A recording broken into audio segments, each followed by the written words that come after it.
Hello and welcome to the program. My name is Marie Yambo. We are coming to you from the Kinango Sub County Hospital in Kwale County, where the Kenya Medical Research Institute, that is KEMRI, has introduced the biometric vaccination registration for babies at birth. This innovation is supposed to improve the vaccination coverage and even to track immunization records of babies in this area. And to talk to us more about this innovation is the lead scientist, that is Dr. Muuo Nzou. But before that, let's first of all hear from one of the beneficiaries of this program. The Kenya Medical Research Institute, KEMRI, has rolled out biometric vaccination registration technology at the Kinango Sub County Hospital to ensure timely and better coverage of infant vaccinations. A mother of four, the fourth born only hours old, Mwanangame Mwachupa has just registered her baby's vaccinations using biometric technology at the Kinango Sub County Hospital. Nilielezewa nikaambiwa tufanya hivi, lakini bati venye nilielezewa nilikuwa na uchungu mpaka mengine hayakuingia, nilikuwa naumwa na tumbo. Lakini venye nilielezewa nikaona ina maana na inafaa. Mwachupa says unlike the old system of carrying vaccination cards, the biometric vaccination registration system is convenient. Sometime waweza pewa kadi kama hivi alafu na date ya mtoto, kadi ikapotea ama ikachomeka, ikawa mzazi umesahau ile date ya kuzalia. Sasa ukija kama hapa, madaktari wakiangalia wanaweza ona ile date ya mtoto kamili. The system also records the next appointment for mothers to bring their babies for vaccination. Mwachupa is encouraging mothers to deliver in hospitals to ensure better care for themselves and babies. Mwanzo hata siwezi nikashauri mwanzangu nikamwambia zalia nyumbani. Hiyo siwezi. Naweza nimwambie tu kizalia hospitali ni muhimu kwa sababu nyumbani unaweza zalia nyumbani, sometimes ikakuaffect, umebleed uko mbali na hospitali, mtoto ametoka vibaya, unless amekunywa maji, vitu kama hizo. Ukiwa hosi unaweza ukasaidika kwa njia rahisi. Rukia Hassan Ali is the supervisor in charge of the vaccination management system and infant biometrics being spearheaded by the Kenya Medical Research Institute, KEMRI, in Kwale County. She says the biometric technology uses unique physical characteristics like fingerprints and facial recognition to identify the baby and their vaccination records. It also records the voice of the mother and facial features. Chenye tunafanya tuna collect information ya mtoto ambao ndio vaccines. Ndio maana pia kapatiwa jina Vaccination Management System. Tuna collect information yake tukifanya nini? Maana yake mtoto yote ukimrekodi ama unamcapture una create profile yake, kuna njia zenye zinakupelekea uende ufungue usemeo profile ya mtoto. Na profile yote yenye inakuwa created kwa system yote huwa ni private, si ndio? Sasa sisi hii system yetu kitu inafanya inaonesha ni unique hii system ni kwa sababu tuna collect biometrics ya mtoto ambao ni kidole yake. Process ya kwanza tuna consent mamake, tunamueleza nini tunafanya, umuhimu wa kitu yenye tunafanya. Akishaturuhusu akishatupatia go ahead ya kurekodi mtoto wake, tuna create profile ya mama, profile ya mtoto. Tukisha create ile profile, tukishamaliza pale mwisho tuna indicate mtoto amezaliwa leo ndio, lakini mnajua mtoto akishazaliwa kabla atolewe hospitali inafaa dungwe zile shindano za BCG. Na baada hapo after 6 weeks, 10 weeks, 14 weeks kuna shindano kwa zinamgoja mpaka 18 weeks.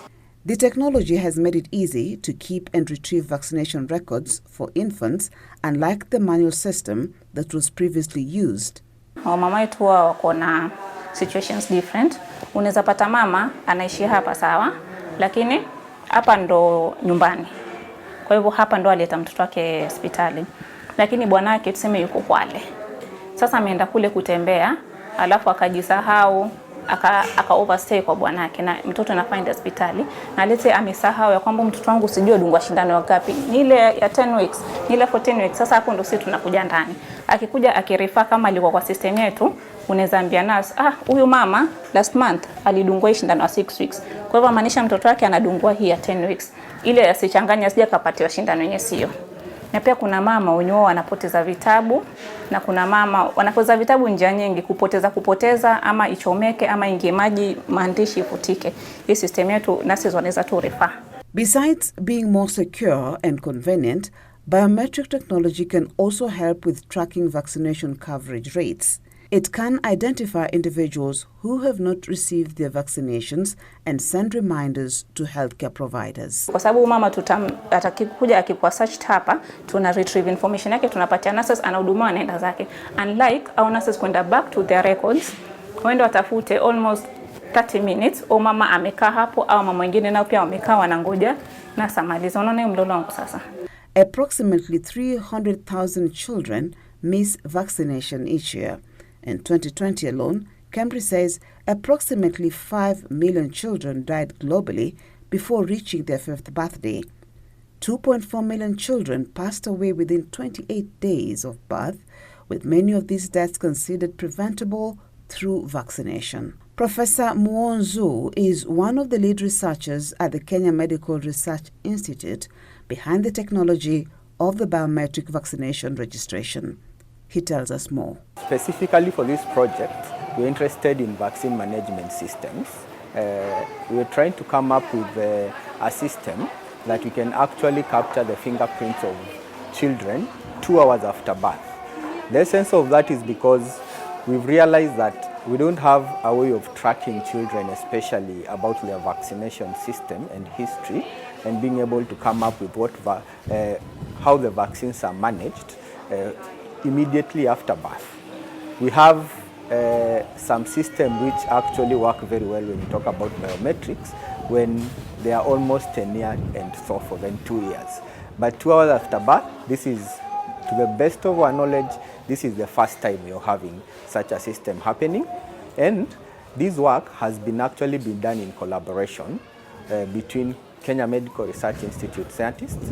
We are having NEC, which is a Japanese company, and also Nagasaki universities. They are collaborators for this project to make sure that we get what we want. Why is it so important to capture the fingerprints of the baby 2 hours after they are born? The importance part for that is like, would like to have a system where we can actually capture first vaccines, because the vaccine management system, children immediately, because there are vaccines which are given immediately after birth. We need to be able to capture that system up to the end.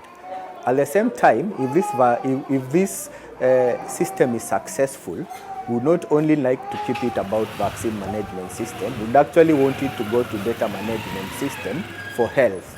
So we'd like actually to be able to capture the clinical information from birth until death, or up to a certain time, and specifically in public health hospitals. Maybe you could explain to us how this program works. This project began almost 5 years ago. And the purpose for this project was to come up with a gadget that can actually capture the fingerprint of a child 2 hours after birth. We've done up to the 4th phase. We make it, we look at the database, we also look at the gadget. So we've been doing it concurrently and improving the system. The system works that after a mother comes to the maternity, we need to consent them first before they give birth, or the guardian, depending on who. After the consenting, they give birth.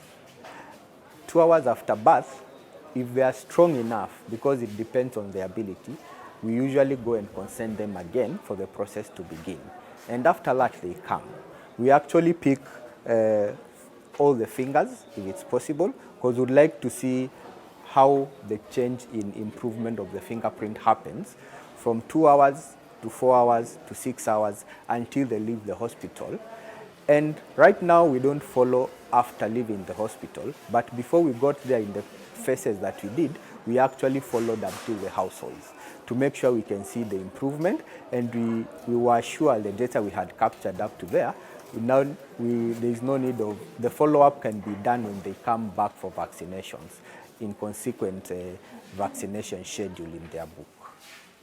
Actually, the phases involved the improvement of the gadget itself, specifically. At first, we used the sensor, and depending on the resolution of the sensor, we went improving based on the resolution, the challenges, and what we needed to see from it, also in the database, because we needed to understand how we can actually even link the child and the mom. The challenges which actually happened practically, because theoretically we usually make things that work, but practically is where the changes happen. So based on the practicality, we went changing the gadget until we improved it to a level where we are sure that now we need to work on a few aspects, either the environmental or personal error. The types of errors which we have are not based on the gadget so far, because we also looked at its ability to hold power in terms of not overheating while it's working. All those aspects, because it's a gadget, we had to take care of that, and the temperature level where it can work up to in case it's a busy hospital. So we went phases based on those keynotes, which we were looking at as milestones to capture. Other than the fingerprints for the child, there are also other features that you capture in terms of this innovation. Maybe you could talk to us about those other features, including that of the mother or the caregiver. The project itself, the development for the prototype for biometric, the finger, that was the key one. But at the same time, we have already established methods that include voice recognition and facial recognition. Those were also captured, especially for the mother, because we've realized up to a level of 99.9, we cannot say anything, nothing is 100%, but we usually capture the voice, especially of the mother, and just a talk with the mother for less than 10 seconds, we get 99.9%. That means the mother is usually linked to the number of siblings they have. So we can always follow the mother and know how many siblings they have, and we can actually understand the vaccination, manage their histories for those ones, and we can actually reach her because she's our main contact person for the child in case of anything. So those are the three key ones that are done. For the facial one we do, but there are some challenges which are based on either religion, culture, which we have to tackle with. So those are some of the challenges that we see, but there are modalities on how to go about it. But voice is one of the easiest, and fingerprint, because it has few restrictions basically on moving forward. One of the reasons that we were thinking about first was we have very good vaccination coverage, if it's reported widely.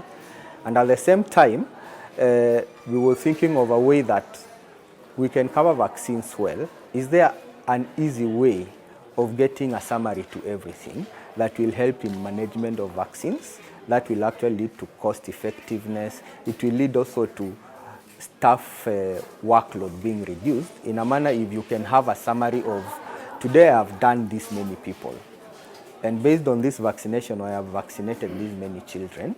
The next vaccination, if it's tomorrow, I am anticipating to get, let's say, 100 vaccinations. That is the children I'm supposed to vaccinate during that time. How do I handle even the vaccines, the workforce doing that? At the same time, are we able to also come up with a system where we can understand the actual vaccine coverage in the community in a certain population? If we find out there are areas where we don't get them coming back in the system, what would be the cost? Do we need an outreach there? Do we need to do? That will enable us make sure that in the long run, the vaccination system goes to up to 100. Our children are fully immunized by that time. That's the ones of the things they enable us to do that. And at the same time, we wanted to be able to understand historically, when a clinician usually treats somebody based on the symptoms and the signs that they see and they are being explained at that time, clinicians may ask relating on how you're feeling, have you ever had? But at the same time, there are common factors which even sometimes they are not able to get them there. In the long run, if we can be able to capture the person's clinical history from birth to death, it would actually give us a lot of information in improving diagnostics and the clinician being able to even get some points which were left. At the same time, it would actually even improve the system in when you're talking about births and deaths. If you want to get a birth certificate, it's easy if you've been born in a hospital. Within a click of a button, that information goes to the births and deaths department. If a person dies clinically with a click of a button and you're able to print. So we are looking at systems which will improve health, will improve management and ease of people when it comes to health-related issues. So other than just capturing the child's fingerprints into this system to ensure that their vaccination history is captured, what is the other importance, or what else do you hope to achieve with this particular system? Because then it's capturing the history of this child right from the time that they're born. I think one of the most interesting part when we have such a system is the ease even in communication. One of the things we are looking up to is we come up with a system where we found here in our interaction with mothers, sometimes they come and most of the kids, they have missed their vaccination. When you ask them the reason, they have a very genuine answer, is we did not remember. Why? They have a lot of work to do, the workload is there. At the same time, like there are situations where we find they have many children, and because of being overwhelmed, they are not able to get that information in time. This system we are going to create would actually want it to be able to send an SMS to them so that they can be alerted that tomorrow you need to come at this time. We can even schedule to make it easy even for the clinicians, that the work is easy. So we are hopeful that the main benefit is to make sure that we improve the vaccination for children, and at most the total goal is to make sure that people do not suffer from diseases which are vaccinatable. And when we began, at first we were doing a lot to improve the system. Then we began narrowing down to specifics. So up to date, I think we've done over 5,000 mothers and over 10,000 children for us to be able to get some good data to reach where we are right now. That is fragmented within the phases. We began another phase sometimes around October last year. Right now we are up to over 400 or 500 mothers and children actually, and we go improving the system. But right now we feel that the gadget is up to date. We need to look at the errors which are caused by man errors or environmental error or something related to that. But if we also find the gadget has an issue, we will improve further. But basically we've done much of it. We have a success rate of over, we can talk about of over 90% so far. Most of the other errors being technical. If you don't put it right, or because of the child has been wiped or washed with something, so would we need a certain detergent to wipe before we can take? Those are the things that we are trying to rectify as at right now. Most of these diseases which we are trying to work on and get vaccinated, make sure children are vaccinated, actually have an implication. Some are upfront. They can get the disease and die. Others are futuristic, like polio. If you don't get a vaccine for polio and you get infected with polio, we are going to see the effects later. So we are actually reducing we are looking at aspects where we can actually mostly reduce morbidity, which are deaths, and mortality related to vaccinations, lack of vaccinations in the group. That is one of the most important things. And that is why these vaccines are quite important within the first 24 months. And they're important to give children to make sure they don't die because of the diseases, which are very fatal and pathogenic. Basically, the pathogenicity is what kills them because it's quite strong. And also we avoid disability-related illnesses, which could have been prevented through vaccination. So now the program seems to be successful here at the Kinango Hospital. What are your plans, or at least the plan of the team that came up with this innovation. Is this the end of it, or do you want to expand it to other parts of the country, and what would that take? First, we are just developing that prototype. We've already developed it. Commercially, it's going to be available based on demand. So adaptation is based on, if somebody wants and they approach us, we are able to make that happen. We are able to make sure that we give it out and roll it out. One of the most important things we would like for this system is to be taken up by the government, because the government is the holder of all information and runs the vaccination management and anything that is related to health. So we'd actually want to look into that, and we'd actually want the government to take it up. We are more of project based. That means we just do research based on the fund we have. Our fund has a limit. After that limit, we have success rate. We've reported our success rate. We will advise as much as possible to the people who can take it up, and they take it up as a system. At the same time, anyone who wants to access it, through our linkage with the KEMRI, they can always access the gadget, and we can see where we can help. In terms of costs, or maintenance is almost, I'll say, negligible, because maintenance means the gadget itself, we've seen that is very stable for some time, but you will need a laptop. So the maintenance cost will include if the battery dies or when the gadget is faulty. The cost for the gadget, if they are ordered in mass, because it's about mass production, the cost is relatively down. That is insignificant actually. But now the issue of maintenance is actually the laptop itself, and now the key thing, the database. If you pick it up, you must have a database to maintain. A database, depending on the amount of data that you're getting, it requires specific equipment and specific operation machines to do that. One of the advantages which you can say we've had is that before we begin any project, we usually do the sensitization arm. The sensitization arm is very key for people to know what you are doing. So we do it from administration level to education level, ministries to health, and also to the community. The community one, if we are not going directly to the community, the administration usually helps us a lot. The chiefs, the village elders, or because we have to disseminate to them, and a sort of a mobilization. At the same time, we have a lot of support from the hospital personnel. The hospital staff, the clinicians, the nurses, they play a critical role for success, because they are the people who the community has trust in them. So they actually play a part even in explaining, not only us.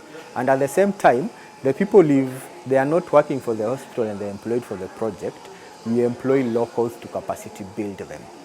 And at the same time, to be able to relate to them, so that if there's anything that you feel is not right, there are channels of making sure that you get the right information and you get what is required. So there are people who might challenge this particular innovation and say, but a child who is born, a baby, they're still developing. Their facial features are developing, their bodies are developing. So how sure can you be that this innovation actually is capturing the right fingerprints, how they would be if this child is an adult? It's an interesting question, because first, theoretically, for you to get the same fingerprint type with another person, the chances are like 1 to 64 billion or something. And at the same time, the contours never change. When you're born, very few things change in your composition of your fingers. What changes is how they appear. When a child is born, it's very difficult to see even the grooves. So that's why we look for that pattern, and that's why we actually targeted 2 hours after birth, and now we are following them up to the last time they receive the vaccine. Reason being, within that time is the only time that we don't have enough scientific evidence that this fingerprint remains stable. So by the end of this, I would tell them that we've at least done some presentation about how it happens and how the growth features we are getting. And after we finish following up to a certain time where scientifically it has been proven to be right, we are also going to make it public. So at the same time, for now, the confidence we have is that they don't change. But this is science. So we follow them up to when we have scientific proof that it's very stable and compare it with 2 hours from when we took it from 2 hours from birth to that time. Then we're able to show them the data. Well, that's all we had for you today. Thank you so much for watching. In case you've missed any part of this program, you can catch it on our YouTube channel and also on our Facebook page, that is KBC Channel 1 TV. And so until next time, it's goodbye for now.